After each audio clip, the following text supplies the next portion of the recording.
Very good. Amazing. Yes, we're live. We're live. Good morning, good afternoon, everyone. Great to be here. Great to see you again, Jennifer, Yeah, Noemie. great to see you. See you Oh, both. sure. So we'll wait a couple minutes to have everybody joining the table, and then we'll kickstart this session. But thank you, everybody, for joining us today.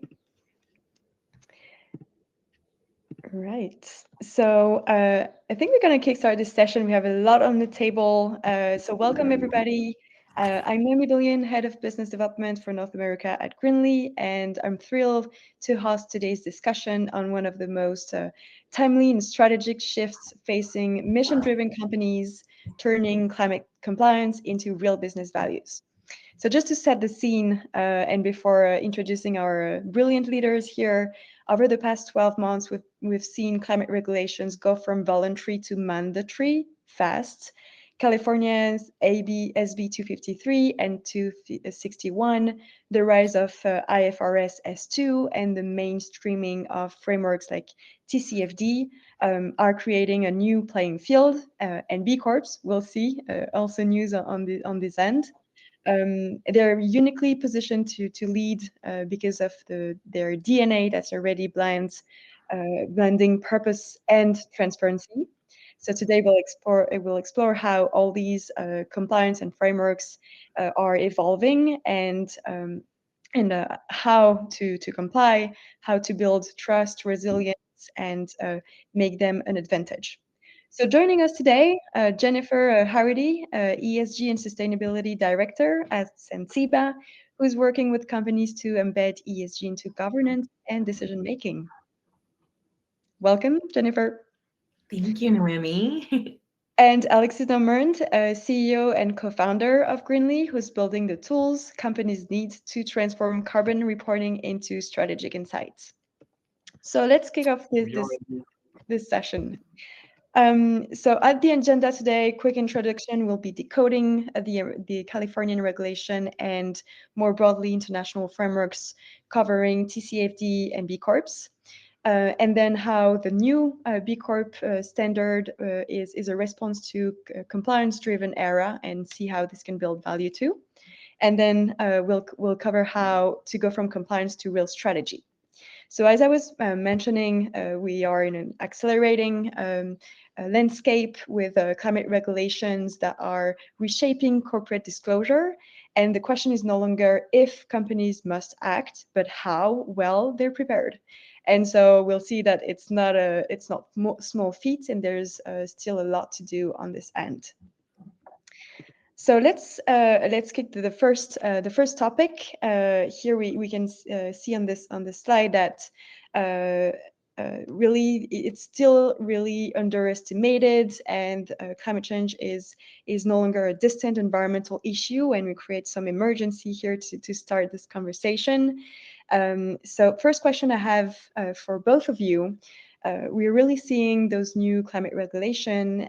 Why is that happening now? Maybe Jennifer, Alexis, you can shed light on this. What does this matter at this moment? Absolutely. I think, we're seeing this stuff come up now because folks are seeing an increase in climate events, and the planet getting warmer and more fires, more hurricanes, more floods. And we want to make sure that businesses are being held accountable, that they should be reporting. And California came out with 2 laws to help that, because this data not only informs and helps companies reduce their carbon emissions and footprint, but really helps, which I've got a case study later I'll share, really helps bolster the bottom line, and even in some cases get some great top line growth too, just from having the data from doing the measurement required for these 2 laws. 253 is the basically the climate emissions reporting law, so reporting scopes 1, 2, and 3. The reason why it matters right now to be really talking about this is going to start next year with scopes 1 and 2. So anyone who has a business in California or does business in California, which is kind of everybody, that is Next $1 year, billion. 2026 is reporting, Yes. right? Yeah. So anyone $1 billion or more in revenue, and that is total revenue for the organization, not just revenue in California, but total revenue for the organization, will need to report. And so in 2026, that's scopes 1 and 2. So that means you kind of need to know what you're measuring, how to measure it, where you're storing the data right now, because you should be measuring right now. So getting on this and getting ahead of it before you have to start playing catch up would be advisable. And then in 2027, they're adding in scope 3. So they're giving folks an extra year because, as we all know, scope 3 is kind of the kitchen sink of all the data. There's 15 different categories. So to really give us a little extra time to prepare and to do some kind of materiality assessments on what is material to the organizations. Did you want to add something to that, Alexis? Yeah, so I think, why companies need to do it. Of course, if they're if they're eligible to the regulation, it's kind of a no-brainer. But I think, why are those regulations happening now? In a sense, it's kind of easy for policymakers to push them when so many companies are already doing it. I think there's a tipping point. So before any of these standards came into force, they were already adopted on a voluntary basis. And I think if we could talk about the doom and gloom and all the problems associated to climate change, I think that's very obvious. But in a sense, it's also a medium-term threat for a lot of organizations. But what we've seen is a lot of organizations have seen a short-term win when they start disclosing their emissions. So a lot of them haven't really waited for these especially if you're doing $1 billion of revenue. Usually you haven't really waited for SP 253 or in the EU CSRD to get started. You've already done something. And why is that? Because at this scale, you have a significant amount of your business, which is selling to very large organizations who have adopted this already. And so one way, where does the business pressure come from? You have these leading organizations. So obviously, California has a lot of them, the big tech players, the Apples, the Salesforce, these kind of guys. They have been pressuring their supply chain to disclose their emissions because they have themselves set targets, Microsoft, Walmart, a lot of these guys. And of course, any big European company has been doing it already. So if you have like your 10 or even your 3 biggest customers who are those large enterprise, it's usually part of your RFP process. And so you've been doing it, all right? So another way to look at the whole topic is, well, maybe I've got 15% of or 50% of my business which is at risk if I'm not disclosing my emissions. So what that has led to is that a lot of these businesses are already doing it. So now these regulations can say, well, you've got maybe 30% of companies above $1 billion of turnover already doing it. So what's really the pain in making it compulsory for everybody, because you've got all these people who've already seen the value. And then you start to reduce the threshold after a while, which is what we've seen in the EU, where it's not $1 billion of turnover, it's 150 million.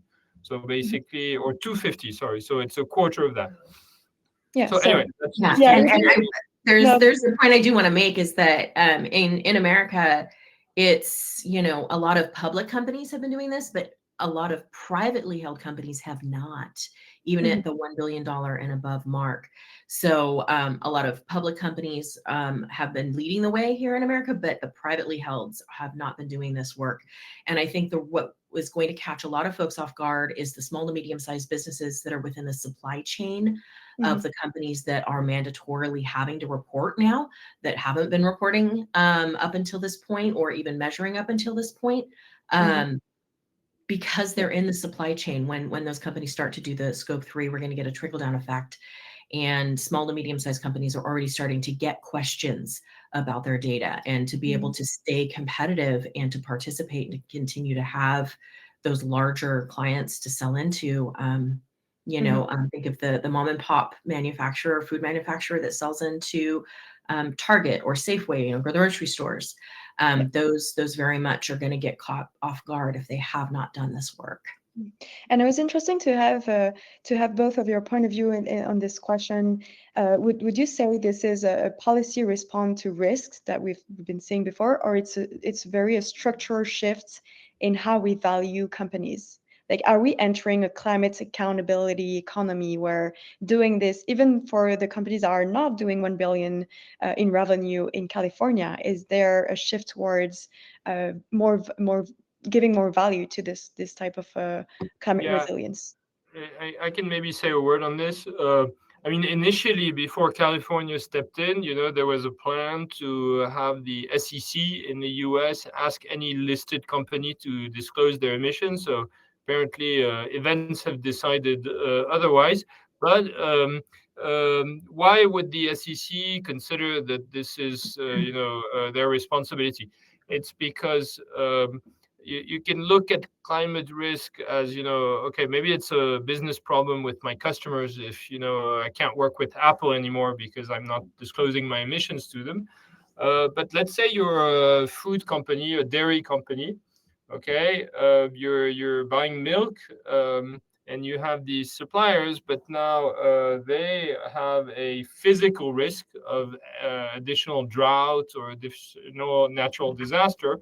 And we've seen this happening now, not like in 10 years, where suddenly your supply chain, and that's particularly true in certain agricultural supply chains, well, droughts lead to lower yields for, you cows eating less grass and producing less milk. And suddenly it's a lot more expensive for you to buy your raw material. So what that means is if you're a Procter and Gamble or some other food company, right? Well, you face higher costs. So it's actually relevant to your shareholders to size the business risk, in technical terms, the materiality, of your exposure to climate risk. And what SP 253, or rather TCFD, requires companies to do is to assess the financial impact of their of climate change, which is really, if I'm a shareholder, how likely am I to lose money because this company has not anticipated something that it could mitigate against. And so that's another business reason. And sometimes markets are blind to, the midterm. So you need the legislator to step in to provide the transparency that markets will not produce themselves. So I think that's the thinking. That was the thinking for the SEC. It's apparently, I would say, postponed, but it is the thinking of the EU regulators. It is the thinking of a lot of stock exchanges in the world which already ask for this data. It is the thinking behind a lot of requirements from private equity, from major asset managers, and so on and so forth. I mean, if you have a 401k in the United States, basically, a lot of your retirement is tied to the returns of the companies that you've invested in. And if they are blind to something that could massively affect their value, well, it's a problem, not just for billionaires, but for your retirement. Yeah, in the US, we are not going to see anything at the federal level for this for probably the next 4 years. It's pretty safe to say. But whoever's managing your 401k, they will look at it because obviously, yes. The work is going to be done. Duty to their shareholders. Yeah, the work is going to be done at the state level. And that's where we're seeing like these California laws, the 253 and 261, really come into play. Other states that are quickly following behind with stuff on their books to vote on already is Oregon and Washington, Illinois, New York, Colorado. So this work is really going to be done at the state level.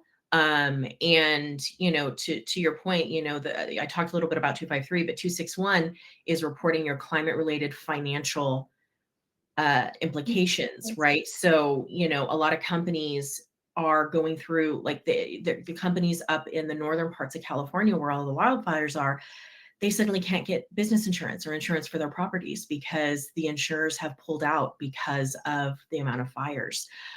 So having to deal with that, having to do this work so that you can actually even sometimes get a more competitive rate on your business insurance, right?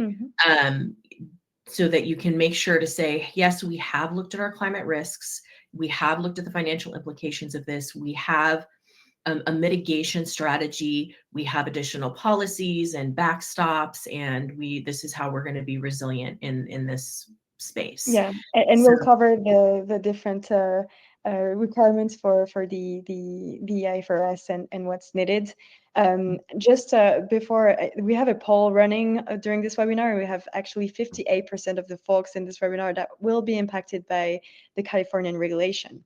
And what do you see this as a US phenomenon or are part of a global convergence with CSRD, SECR? I think everybody's kind of merging towards the same goal here. yeah, I think with there's a strong harmonization between a lot of the different ESG frameworks. And I think that is due to, the IFRS realized that a lot of this work is going to be done in the accounting world, right? It's non-financial data being paired with financial data. So that falls very squarely in the accounting world. And so, they said, okay, we need a standards body to come alongside us and to help us with the sustainability requirements. And so they developed the ISSB, the International Society of International Sustainable Standards Board. And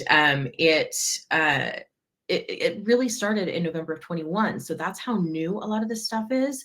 But just from starting then and releasing, S1 and S2, it's already started to kind of to stick a stake in the ground and saying, this is what we're going to measure. So we can start comparing really for the first time, apples to apples.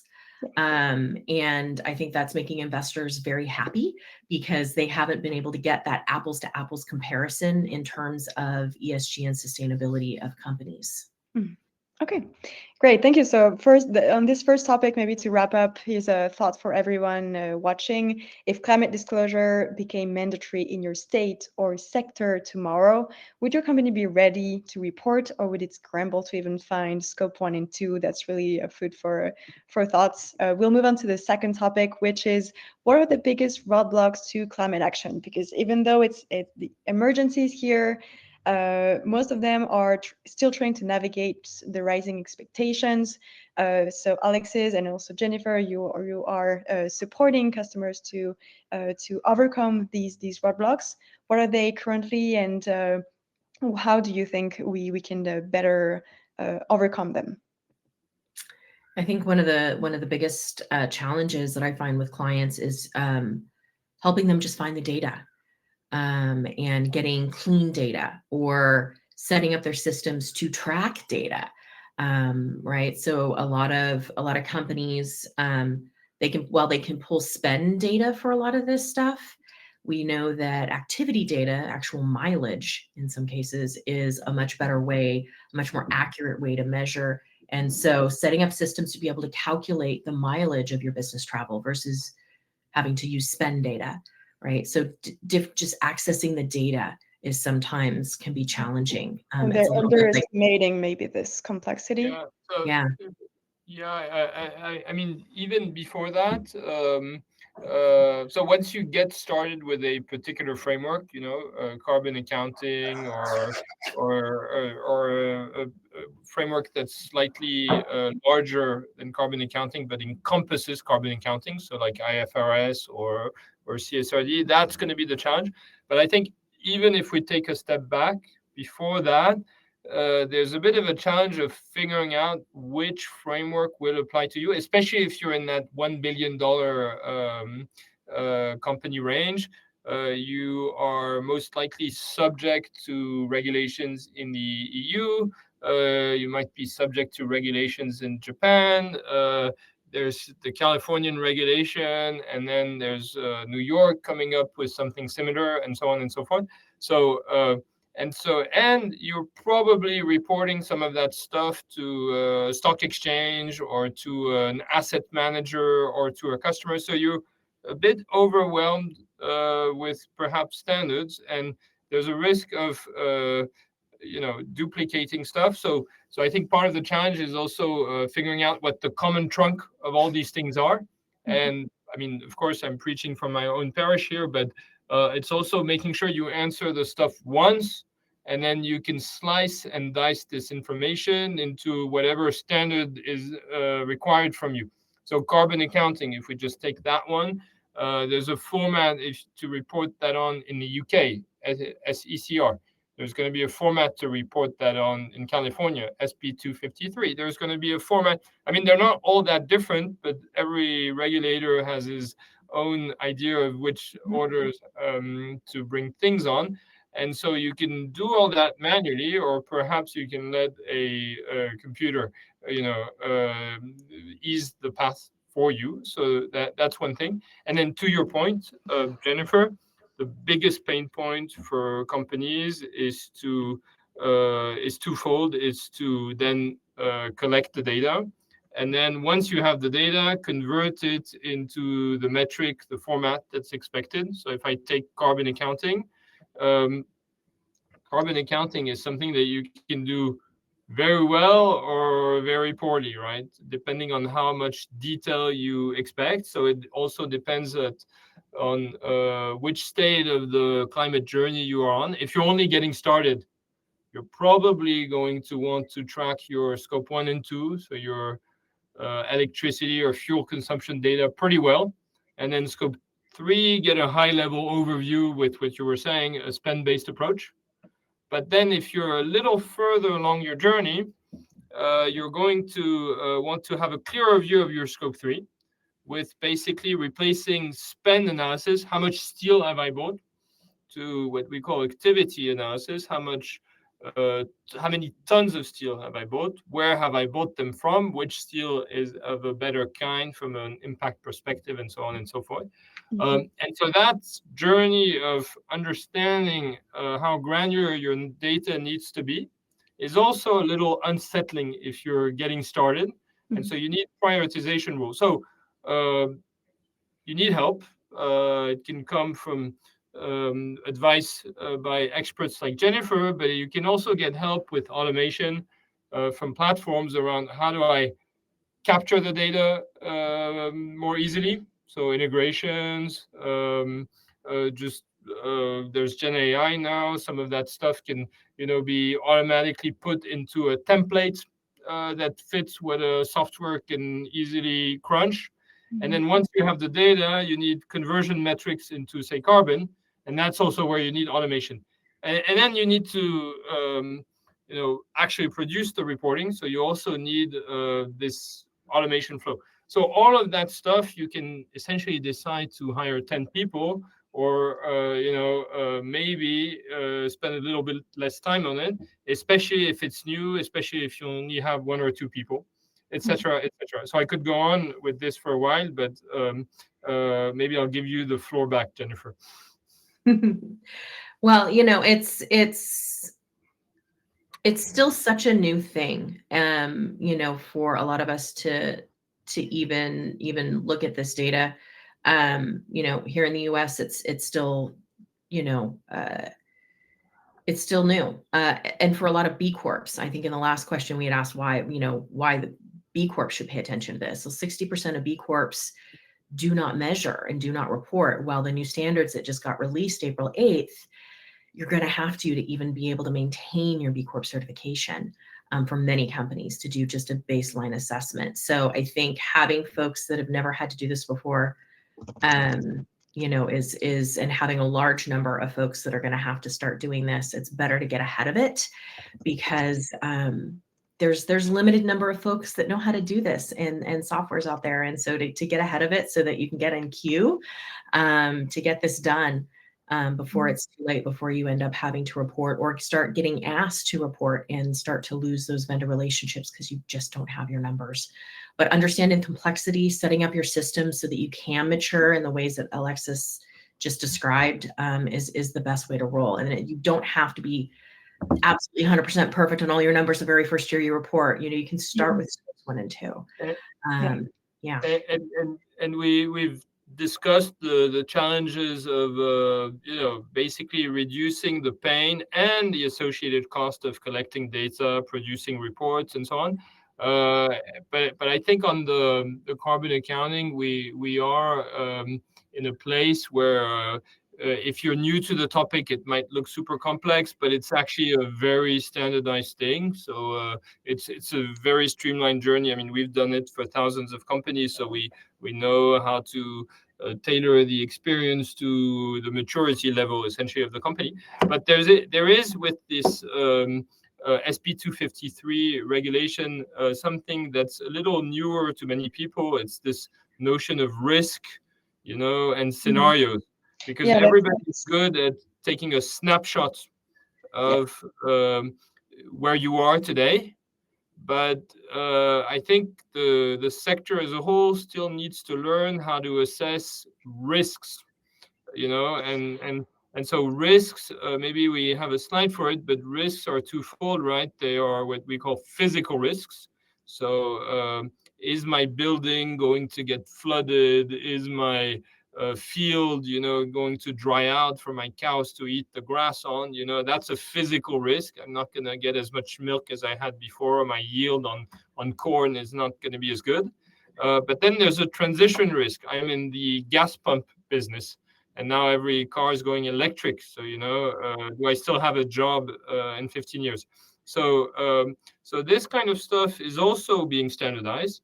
It can also be automated. You can map out all your buildings. You can map out all the buildings of your supply chain, and then there are databases with climate risk. So you can automate this, but it is even more so a newer field. And then you have to model the impact on your turnover. So there's more complexity there. I think in these regulations, first and foremost, you want the snapshot.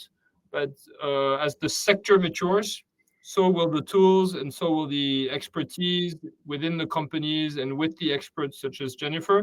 That will also mature to how to best model your climate risk. So I think that's something else to think about. The work is not done just reporting. You also have to think about the future and how to mitigate those risks.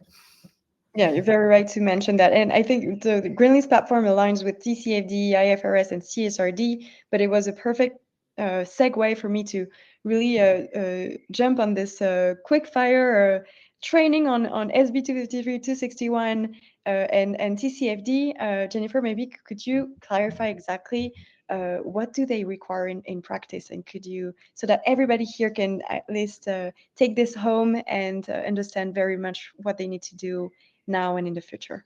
Right. And so we talked a little bit about 253. So you're going to be, measuring your scopes 1 and 2 and 1, 2, 3. 1 and 2 is going to be due, starting to report in 2026 on 2025 data. And you're actually going to have a requirement of limited assurance over that data. So you're going to need to not only measure, but you're going to need to have somebody review that data and provide some limited assurance over it. Scope 3, you're going to need to start reporting in 2027. And they're going to give you a couple of years to get that Scope 3 right before they ask for limited assurance over that. So limited assurance for that doesn't start until 2030. But then, beyond that, it's every year you're going to need to report Scopes 1, 2, and 3. You're going to have limited assurance over the numbers, just to kind of hold you accountable that you're actually measuring things correctly and accurately and talking about it accurately. 261, that is the climate-related financial risks. And as Alexis was talking about, the climate scenario piece and the transition piece. And I will say, the oversight body for this CARB, California Air Resource Board, is actually still putting together implementation guidelines for this. So we still don't know what the scope and boundary is that they want for the climate scenario analysis, right? So there's still some unknowns that we're waiting to hear back from. We were supposed to get some hardcore, this is how we're going to implement this coming in July. However, they recently came out with a webinar last week talking about how far they've gotten so far in figuring out how to implement this. They still had some questions that they're posing out to the public saying, hey, here's some things that we're still working through. What recommendations do you have? Where should we look for some of this stuff? Because there's a lot of stuff already done in the accounting world that they can literally just pull from to be able to implement, the reporting for this. And so they've actually said that they're going to push, and they may not have all the answers until the end of the year, but they're still going to hold that reporting starting in 2026 date. So I highly recommend getting as much done for these 2 reports as possible until you get to those points of like, well, we need more guidance on the climate scenario analysis, right? Like maybe we hold off on that until the end of the year. And so what we're seeing here is with assurance as well, is the assurance timeline is how fast our companies expected to go from voluntary to auditable reporting, really have a third party auditing the reporting. So it's 2026 for scope 1 and 2, 2030 for scope 3. And by the way, we have a question on scope 3 from Nadim. He wants to discuss the scope 3, more particularly downstream vendor GHG emissions, because it's not required to disclose in the US, but it is in Europe. So maybe if you guys have a take on this. I mean, the way to think about scope 3, right? So Jennifer said there are 15 categories, but the way it's typically trickles down is you say, look, you can report the whole thing, but there are some areas that are more or less where the accuracy requirements are more or less stringent. So I'll give you in the GHG protocol. So it's standardized the way what you need to report. What you generally need to report on is what we call scope 3.1, which is as a rule, before I go into the details, what you generally need to report on is what is material, right? What would affect your emissions in general. So it's the big buckets where you have the most emissions. And what you tend to see is the biggest bucket for most companies, right, is their purchase of goods and services, otherwise known as scope 3.1. And here the structure of that is very different from one company to another. So if you're a car manufacturer, you buy a lot of steel, a lot of spare parts from a lot of people, right? So that's a big bucket. But then you also have the big bucket of use of goods sold. So if you sell cars, people drive them and they put fuel in them, and that's actually half your emissions, right? So it's not you per se emitting, but it is your car, and you wouldn't be in business if people couldn't put oil in it, right? So now if you're selling refrigerators, same thing, right? Most of the emissions is in people plugging them at home, and you can't run a refrigerator if it doesn't run, basically. Or so these tends to be the big buckets. But and I won't do like all 15 categories, but just to give you a glimpse, if you're not already aware, if you're a financial institution, the biggest bucket tends to be your scope 3.15, which is basically the emissions of your investment. If I am BlackRock, right, and I own 10% of every company, I have 10% of all their emissions to be accounted for.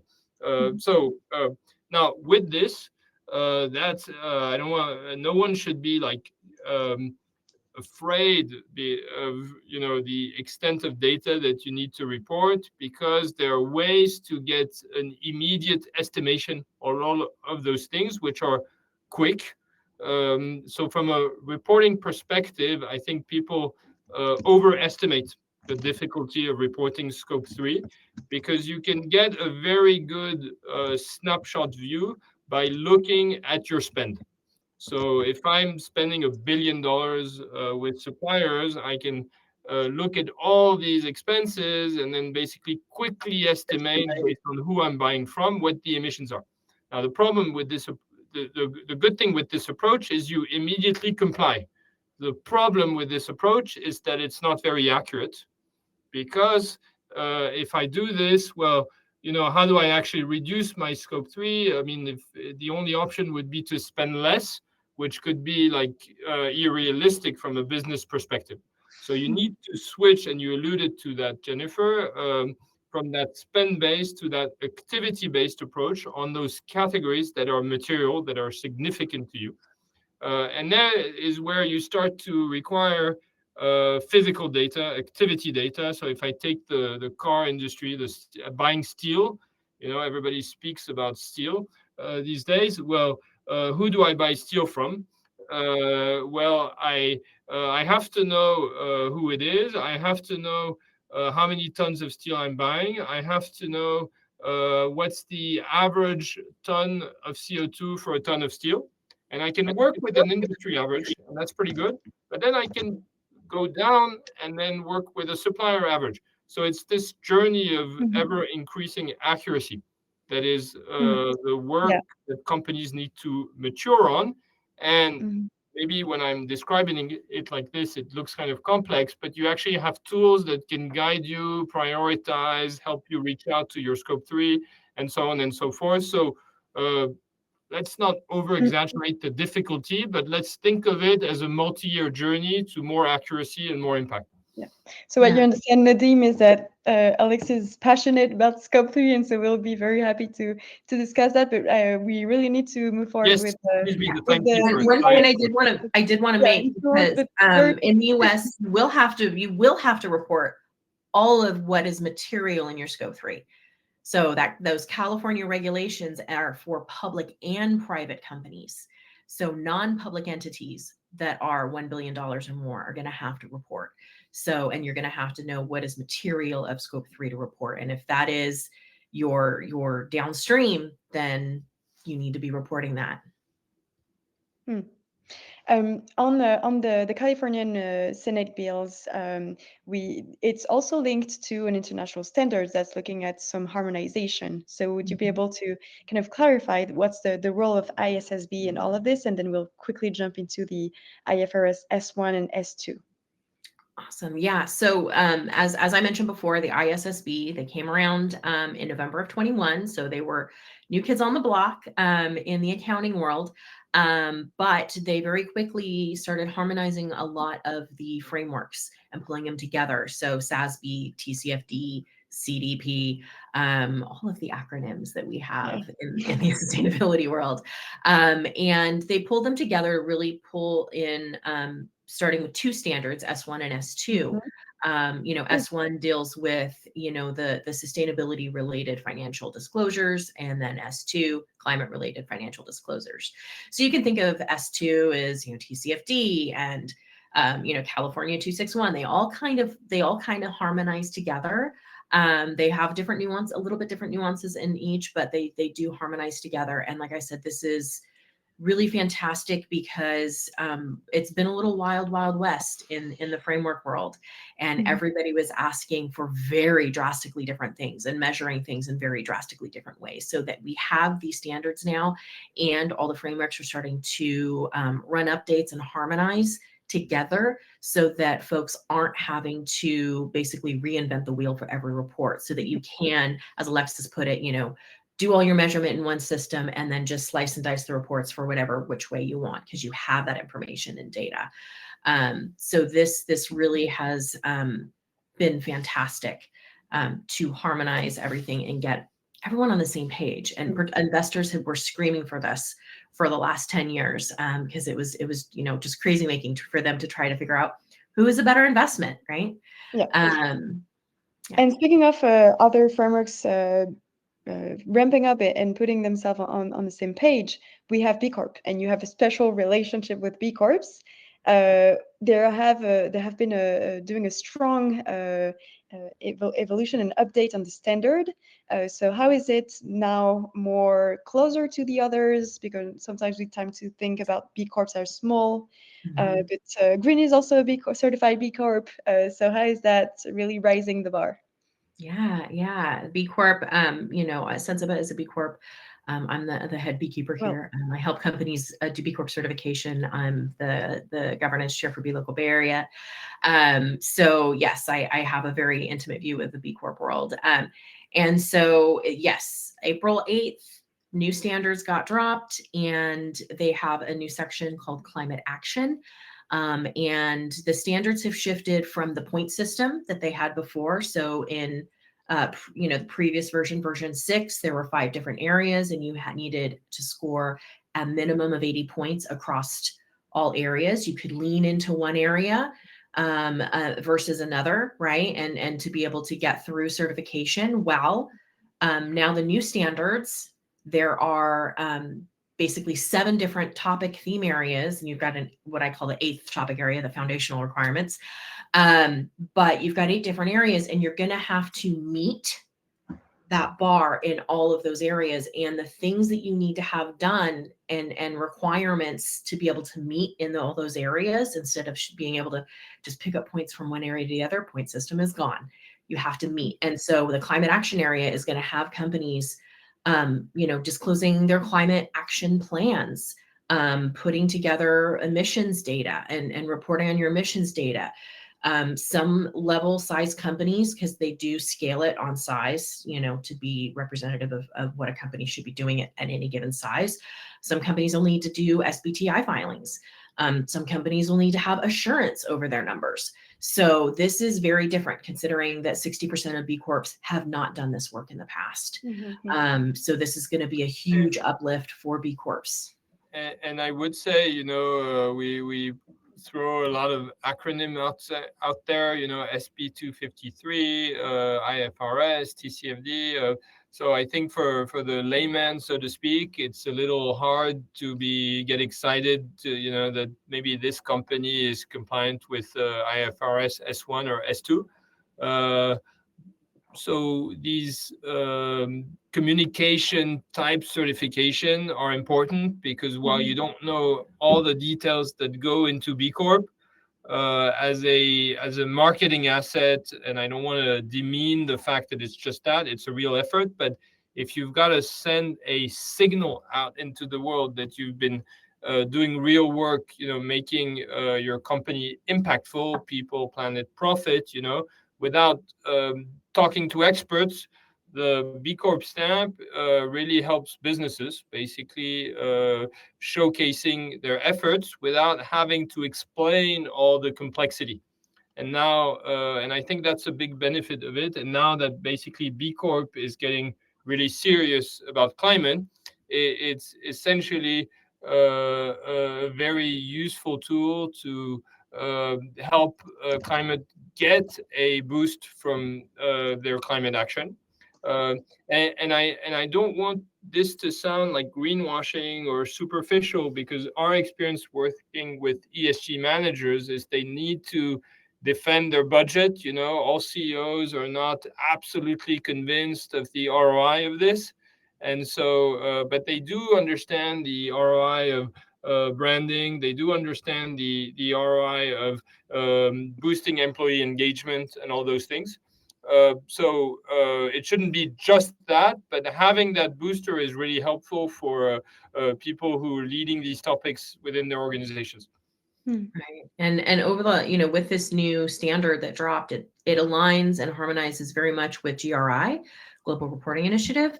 And in the actual standard, if you open up the standard documents, every single question, B Lab has done a beautiful job of really coordinating, correlating how it is interoperable with some of the other standards, and saying this question actually adheres to this, this, and this, and it will point out the exact standard within the own B Corp standard document.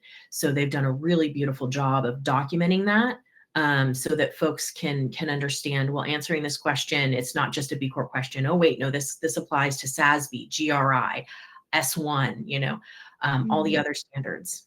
Yeah. So maybe before, what do you say, Alexis? Maybe they were just louder about purpose, but they will be now actually further ahead than their peers. That's what we need to. Exactly. So, and how do we really shift from ESG as communication to ESG as capital risk. I think it's the last topic we want to cover today. And Alex has, I'm sure, a lot of great case studies from how to turn your compliance into strategy and build a real use case for that. So I'll let you start the discussion here. Yeah, so I think a lot of companies certainly start with compliance because there's little debate on why it needs to be done, right? But this market has existed before compliance because some companies derive a lot of value from it, and sometimes they do it before there's a compliance obligation. So B Corp is a perfect example, and we all have in mind the Patagonia example or these types of companies. But now let's say you weren't doing it before, and now there's compliance. So where do you derive the value? I think as more companies need to comply, they essentially need to figure out their scope 3. So they need to figure out which ones of their suppliers can help them hit their targets. And so it becomes a business requirement, not a legal obligation for a lot of their suppliers to start disclosing emissions. So again, a lot of our customers, they are exposed at 50-70% of their customer base with customers who ask climate disclosure. So basically, they risk losing RFPs if they're like the only guys not reporting. So, that's pure ROI. And of course, an RFP is often decided on the quality of your products, but when everything else is equal, it could very well be the climate part that makes the difference. So this is every day something we see. Of course, even better if you're not just disclosing, but your product is actually a way for your customer to improve his impact, because you're selling, low carbon steel, low carbon plastic, low carbon, you name it. So that's one. Now, a lot of companies so that's that's on the customer side. We talked on the supply chain side, understanding where you are at risk of not being able to source the key stuff that you need to be in business. So in the agricultural space, that's very obvious that climate is impacting the provision of natural resources because of simply things growing not as well or differently or in different places, when you're in the food business. But that is true of many businesses. So in the insurance business, right, you might be at risk because some of your customers might have much higher expenses due to climate change. And so if you're not able to map this, right, if you're in the banking business, you're lending money to people, their ability to reimburse might be affected if they have themselves not anticipated their climate risk. So, this is not a theory. This is something that will affect GDP worldwide. So this is it. And then that's just, on the pure business side of things. Now, let's say you are doing it. Now, that's a different story. Once you start doing it, does this have to be a human labor intensive activity where you have to recruit a ton of people to get it done? Or can you maybe go from a team of 10 to a team of 2 or a team of 1 to get the same job done because you have accelerated all those frictions, right? Which is collecting data, which is analyzing it, which is crunching reports. So that is, of course, where, again, preaching from my own parish here, a software can automate a lot of that friction. And so this is also a cost thing that you drive down, basically, because compliance shouldn't be a cost. Yeah, it should be something that you can leverage for your business. And you were speaking about the tool, and Greenleaf's tool integrates financial planning, GHG reporting, and scenario modeling. Would you have a practical example, like a company, to illustrate how they've been using this to drive value creation? Hmm. I mean, a lot of companies are in this space, but there are a lot of obvious examples of company tracking their emissions, but even more so tracking their avoided emissions against a reference scenario. So basically, really showcasing how their product is an improvement for the same thing. I mean. Just off the top of my mind, we have a customer called EODev, which makes hydrogen electricity generators.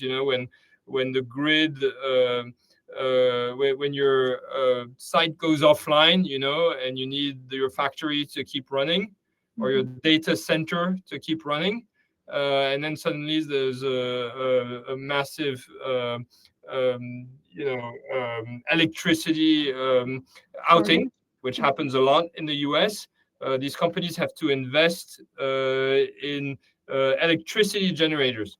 And most often they do it on diesel electricity generators because stuff needs to keep running. Well, okay, that's great, but we all know the carbon footprint of data centers, of AI is massively increasing, and that's a problem too. Well, here's a company that essentially is tracking the footprint of its hydrogen generators, and it's also tracking the footprint of its product, and it's showing that its product is basically 10 times better in terms of carbon footprinting, and the cost is actually not that different from a diesel generator. So then suddenly it becomes a real selling point. Basically, I mean, we have 50 examples like this. I'll give you just one other one. We work with a bike manufacturer, a private equity-owned bike manufacturer, which is basically a consolidation of a lot of bike manufacturers to create, a single big group. And so these guys, their biggest footprint is buying aluminium, because that's what you need to do the frame of a bike, right? And so if you can buy low carbon aluminium, you've got a better bike. Okay, great. Bike is also better than a car, but the subtlety is not there. Because it's private equity owned, they draw a lot of debt. So they borrow a lot of money to keep buying new, facilities and consolidate and become a bigger group. And so what their CFO cares a lot about is the interest rate of the money that it borrows. And we saw that helping these guys out, at one point they were at risk of slightly increasing their emissions, and they totally freaked out. And we were kind of surprised because usually people are not all that stressed about the thing, but in the covenants of their borrowing contract, it was written that if they were lowering their carbon footprint, their interest rates would lower. And so as they were improving their emissions, they were decreasing the cost of capital. And so because they were basically owned by or they had borrowed a lot of money from a net zero fund of a private equity fund, which had this as a principle. And this is just an example, but where I'm getting at is increasingly you see the interest rates of going down based on decarbonization trajectories. And it kind of makes sense from an economic point of view, because basically a company that is better fit for a net zero world is in fact a lower risk. So I would like to say this is generalized. It is not the case, but I do see a world where this scales. Yeah.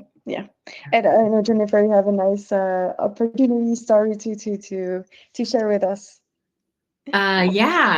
So we worked with a wine company on doing their carbon footprint. And after doing gathering all the data and evaluating, we really recognized where exactly their biggest kind of offender was, which was their shipping, right? Heavy wine cases. That was one of their main offenders. And so we, one of our recommendations to them was kind of scandalous, which was to lightweight the bottles. There's this myth in the wine industry that the heavier the bottle, the better the wine. And I don't know about you, but I've had some really bad wine in heavy bottles and some really great wine in really light bottles. So kind of a myth. And so, we recommended, hey, lightweight the glass on your bottle by 5%. That'll make the cases lighter. It will lower your footprint in actually producing the glass for your bottles, because you're going to need to heat less glass to make more, make your bottles. And they were scandalized by the statement and said, well, we'll try it with 2 brands, but we don't want to tell anybody about it. Like, okay, because they thought wholeheartedly that their customers were going to notice. And so they did. They went ahead and did 2 brands, and they lightweighted the bottles. We pulled 5% of the glass off the bottle, mainly from the bottom of the bottle. They